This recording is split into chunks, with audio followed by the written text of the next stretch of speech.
Welcome, son. I hope you had a great trip coming all the way from Los Angeles. Came through Denver and safely landed here in Orlando, Florida. How are you, son? I'm feeling pretty good. Happy to Great, be here. great. So I see you're on a Thanksgiving break just like I am. I'm a student at the University of Florida, and this is the beginning of our school break. What about you? It's a break in name only because I got a lot of assignments to catch up on. So I'm uh, pleased that there's nothing more being added to the list, but I can't really take it as time off entirely. Yeah, well, same here. It's a break on paper, but it's not a break in reality. Well, listen, son, how old are you now? I think my government age is 36. Okay, well, 36 years ago, I was right there when you showed up on planet Earth. You know that, right? So they say. Yeah. You came out with a bunch of hair on your head and a bunch of snot in your nose. And some things never change. Yeah, I tried to clean you up. I tried then, and I'm still trying right now. Yeah, still haven't learned. Yeah. Well, listen, for my audience, I actually want to introduce you, but I want you to give us a little bit of background about yourself and sort of bring us up to speed. I mean, we know that you were born here in Orlando, Florida, but just give me a little background about your life growing up here in Orlando and where you are right now. I grew up in the suburbs of Orlando and had to get away. And while I was at the University of Delaware in my first year away, just doing general education classes, I came back to Orlando for spring break. And my mom was working as a hospital chaplain and just kind of suggested I meet some of the people she worked with, especially her friends in the radiology area.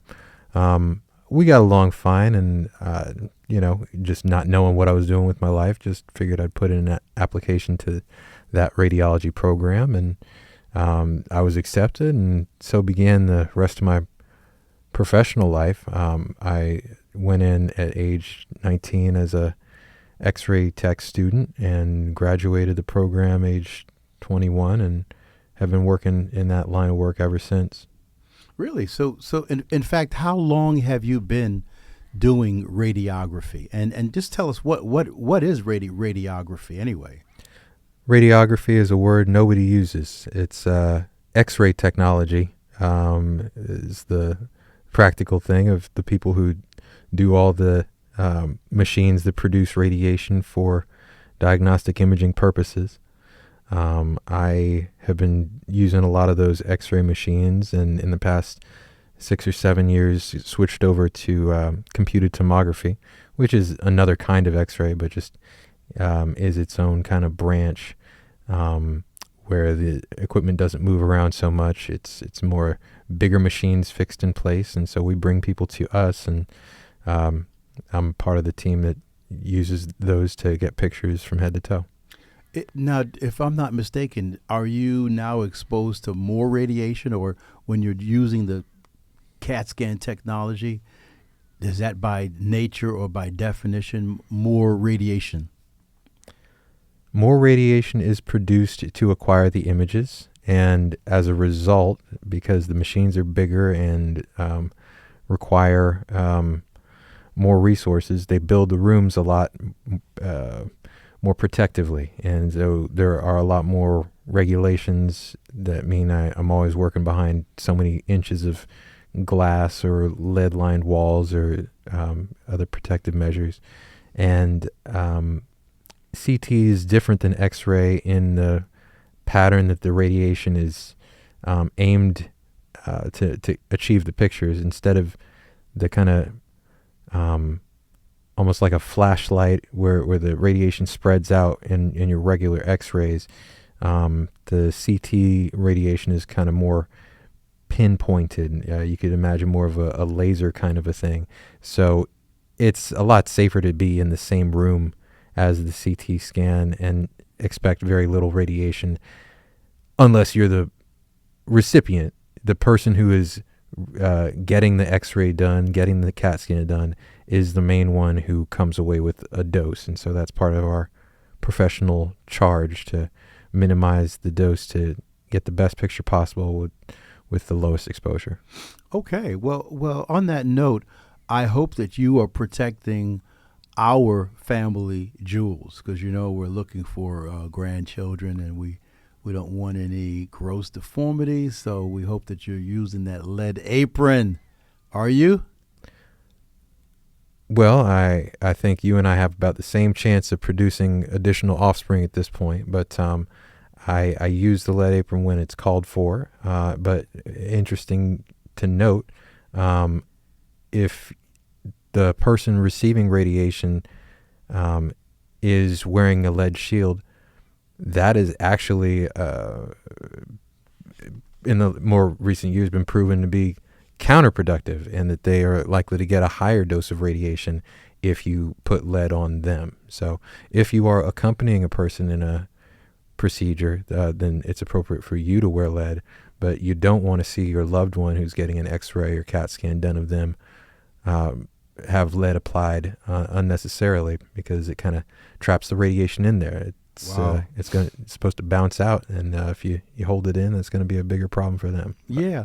Well, just holding on the note of doing this type of imaging, I can recall as a family physician having to order my share of CAT scans, and I'm hoping that I did that appropriately, and that I wasn't doing it just for fun. But do you believe that you were being asked to do these tests in a proper way? Do you think that there's any defensive medicine going on? Do you think that there is any abuse of that department of radiology? Older I get, the more I see at every level, everybody's just making it up every day. There are no real clear. The rules aren't as clear as they should, as they're made out to be. And I don't think there's any abuse intentionally of our systems, but I don't think that everybody's in alignment about what the goals are. I think a lot of providers' goals are partially to, to kind of get a diagnostic idea about what's going on with their patient. But like you point out too, they also need to put on paper that they've been exhaustive in examining the possibilities. And even if a test is going to be low yield, even if it's not going to show much, it will be one more document they can point to in a court of law that would hold them less liable. So I think, there's a lot of that defensive aspect. And I think similarly, there's the psychological expectation patients and their families have that everything is being done. And that if a problem has, no stone will be unturned in figuring out what's going on with their loved one, and they will be disappointed at the least, or perhaps just reassured to know that the bigger guns have been brought out, and that they're really going to get to the bottom of it. Hey, this is just a little side note, but there are a lot of people who will confuse the value or the benefit of a CAT scan or an MRI scan, and so it could be a local joke of the public. But how do you simply give discrimination and a difference between an MRI scan and a CAT scan? They use magnets. We use X-rays. And are you still being able to see with the same degree of depth and perception and accuracy and precision with either of those two tools? Depends what you're looking for. It's a complex thing, and the core question you're asking is better asked to a medical doctor who makes comparison of these two modalities all the time. But I would say that CTs are quick and dirty, and that's why they're useful. MRIs are very expensive, and they pose a different kind of danger to people. They're very extensive in the safety checks of the surgical histories or other kind of predisposing factors that could make being around such a strong magnet health hazard. We don't have to check people like that to do their CAT scans, and it costs a fraction of what it costs to do an MRI. So Wow. it's a fraction of the time as well. Mm-hmm, mm-hmm. So depends what you're looking for. Yeah. Well. Listen. You have expressed recently a desire to leap forward in another direction. I don't know if you'd regard it as a lateral direction or an upward direction, but I understand that you are now matriculated in Cal State University. Is that correct? Yeah, they still have me on their papers. That's who I'm doing my assignments for in a nursing program right now. And is that an ordinary program? Is that a traditional program, or is there anything special about the program that you're involved with nursing? That is. I'm in the Accelerated Bachelor's of Nursing program at Cal State LA. Wow. That sounds exciting. Have you been in that program long now? How many months has it been? I'm about 2/5 done. I started in June, and I'll complete in August of next year. All right. And I'm sure it's just been an introduction, but from the sense that you have gathered since being in the program, is it what you expected? Are you satisfied that you are now interacting more with the human element versus the technological element? I would say my interaction is not substantially changed, but kind of the core purpose of the work is a bit different. Although, as a CT tech, I do interface with the tech. That's really the quickest and easiest part of the job. My current job is still very focused on taking care of a person at any given moment. Excellent. And as far as, because this is somewhat new to me. I mean, I'm only your dad, but I had for a while thought that you might take an interest in going towards a medical degree. But I think that you may have actually struck onto something that is very significant.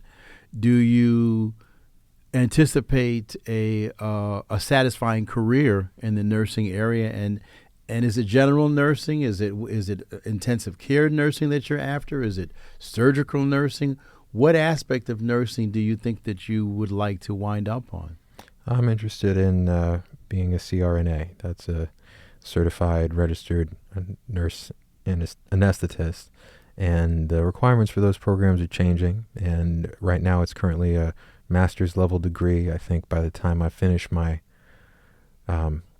Bachelor of Nursing degree, the requirement will be to get a Doctor of Nursing degree. So I think it'll take quite some time for me to achieve that goal, but yes, and on the way there I'll need to learn I'll need to be practiced as an ICU nurse or some other critical care level. So you won't be grandfathered in. You actually literally will have to get to a master's level in nursing or a PhD level, huh?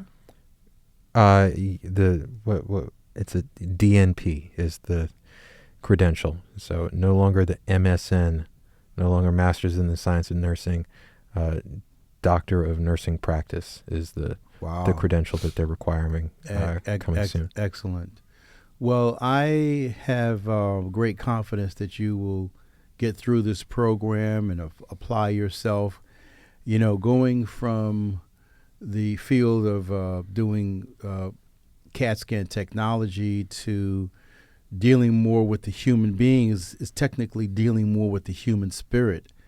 And I'm not sure if you have had any courses or any classwork uh, dealing with the dynamics of health and healing, but you do recognize and will see further that not only are we body and mind, but the spirit and the psycho spiritual dimension of who we are has to be catered to and has to be addressed and has to be recognized. You think that you're up to that task? Sure. I think you pose issues that are outside the scope of the education I'm receiving and are more philosophical and for any individual to consider, but they are not necessarily organizationally offered.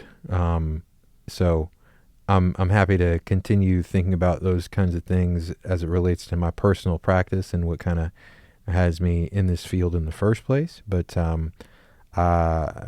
yeah, it's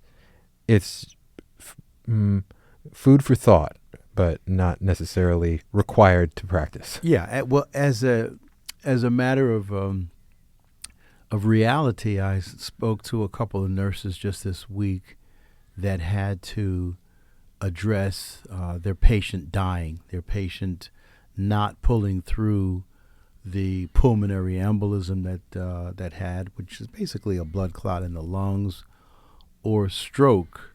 And so I only bring that into the picture because it is one thing to once again handle a device and handle the mechanics of a heart valve or a ventilation tube or a catheter, but it's another thing to wrap your arms and your fingers around somebody's pain and somebody's dying moments and the thoughts that you might share with their families, or that may also be opposite when a baby is born or when a victory is obtained, when a patient is going to survive that surgery. Wow.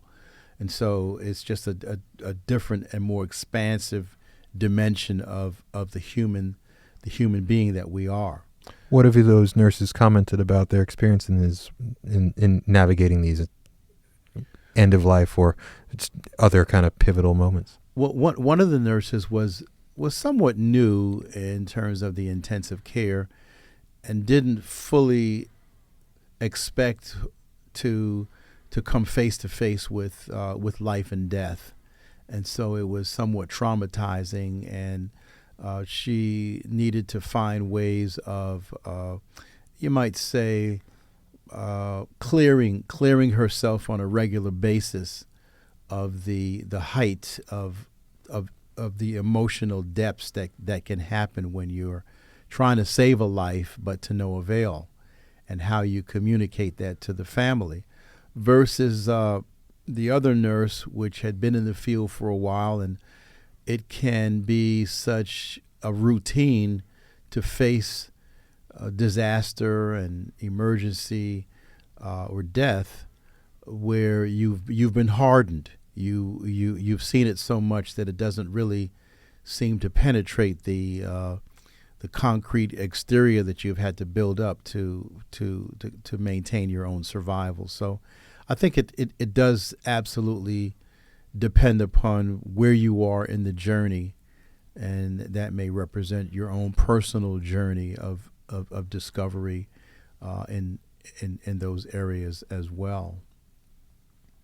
But I would say that over the years that I happen to have practiced medicine, roughly 25 years or so, you do develop a degree, a capability of juggling and of balancing the good and the bad, and recognizing it for what it is, that in the midst of life there is death.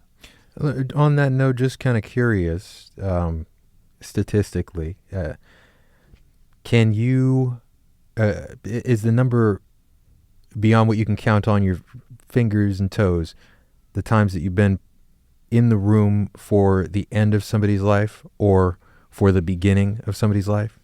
Have you just been around dozens of births and dozens of deaths, or is it a little bit limited with the kind of medicine that you've practiced?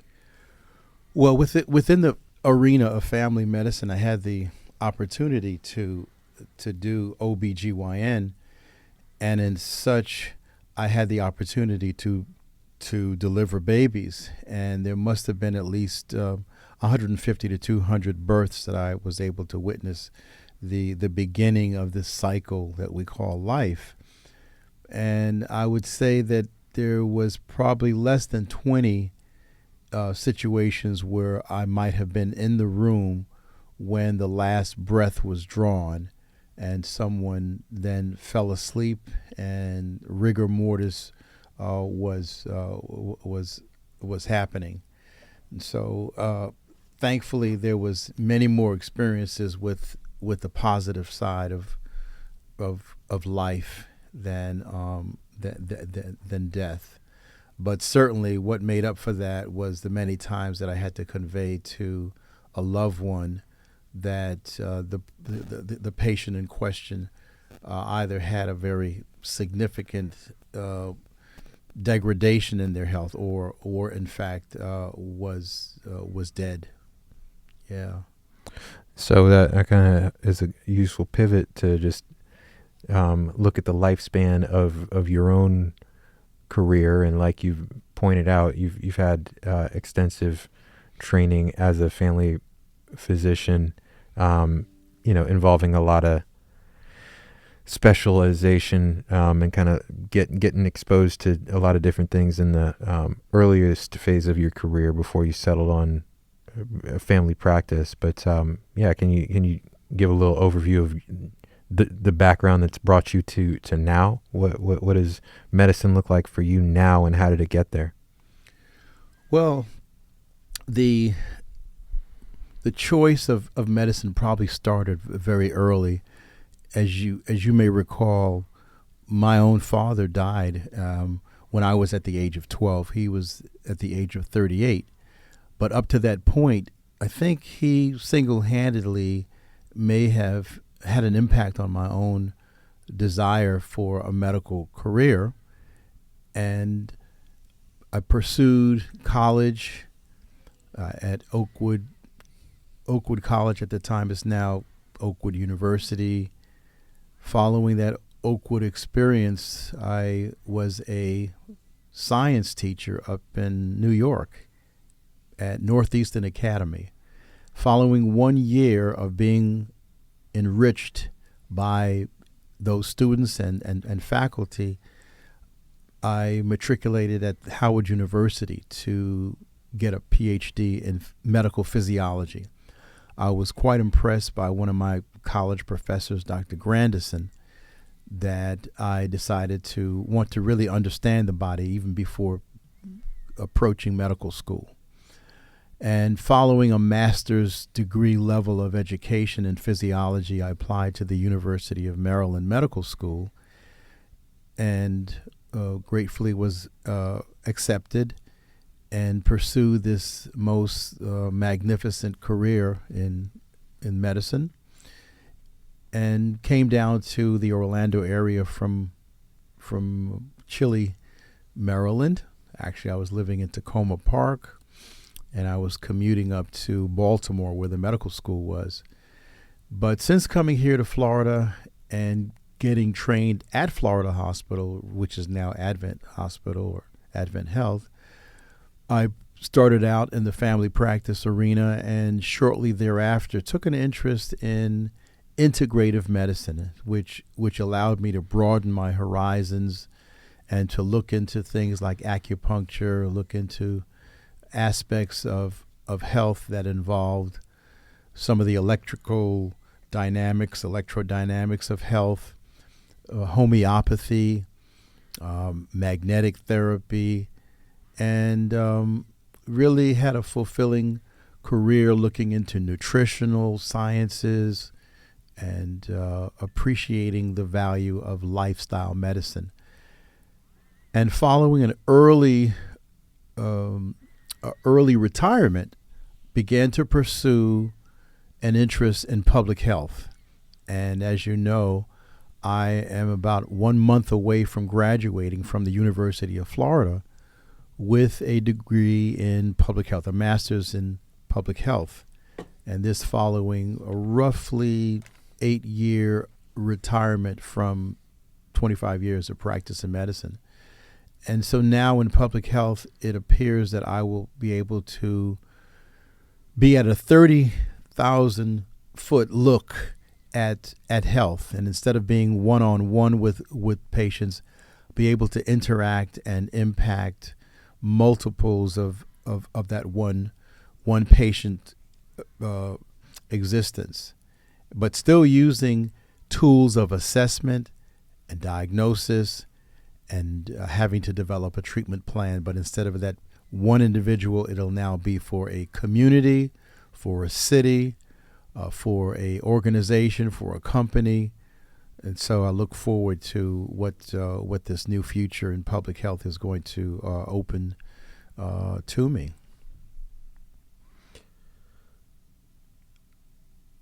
That is a good way to look at the opportunity ahead of you. It seems really big in scale. Can you get me down to ground level of have you you said you're at University of Florida? Did you already say that? Yes, sir. And in your time there, I know a lot of it has been remote, but I think a lot of our careers will indicate to us it's not what you know, it's who you know. And I'm curious if you've met anybody who is working a kind of job that you would like to work beside, or that a role that you can see for yourself. Okay, that's a really deep question, and I'm not one to drop any big names, but I've had the opportunity to meet some very dedicated, illustrious scientists, and one in particular, her name is Dr. Linda Birnbaum, and it so happens that she was the head honcho, the leader of one of the National Institutes of Health, specifically known as the National Institute of Environmental Health Sciences. And she was somewhat focused on the environment and did a fair amount of work doing breast cancer research. And she was using one of the endocrine disrupting chemicals that we're now familiar with, called BPA, bisphenol A. It happens to be what is used to line canned foods. And it's also found on receipts. When you get a receipt from a restaurant or from a store, that paper contains this BPA ingredient. This BPA, if it gets absorbed in your body, can present some problems. But Dr. Birnbaum, who I listened to for some of her research presentation, was interested in how this BPA impacted the breast buds of adolescent girls or women that had not quite had a pregnancy, and it was able to somehow stimulate breast tissue to potentially develop cancer, breast cancer. So she's an example, someone who led and managed an organization that had a budget of about $900,000 and was able to sequence and to categorize and departmentalize various aspects of her scientific management. Really impressed me. I was also impressed by Dr. Deborah Davis, who runs a nonprofit, and her focus has been in the past with things such as smoking. She's responsible for why we don't smoke on airplanes anymore, and has written books about toxicity and air pollution, but more recently has been interested in wireless radiation and why this has been really undefined medically, and it has not really been regulated the way that it ought to. So, in other words, wireless radiation may be leading us into some health challenges. So, both of those individuals really had an impact on me. But I have seen epidemiologists in action. I've seen toxicologists.